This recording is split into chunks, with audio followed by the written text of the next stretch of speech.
vetëvendosja i ka kontribuar jashtëzakonisht shumë polarizimit të shoqërisë.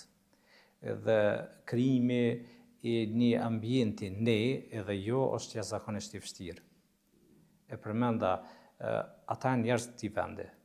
Edhe ne duhet kemi kundërshime politike se prandaj ka polarizim politik, po ata nuk duhet me qenë armiqsh me këta të tjerë. Do të thonë, momentin kur mendojmë ne dhe ata është një farë mendimi racist, sepse ne po e mbrojmë që të racën tonë këtu ku jemi, ndërsa ajo raca tjetër është ai kërcënimi që po na rrezikon. Nuk guxojmë me ulshu në si diskutime. Këto na çojnë në një humner. Unë mendoj përveç që dëmtojnë shoqërinë kanë me dëmtuar edhe shtetin. Prandaj duhet jemi shumë të kujdesshëm.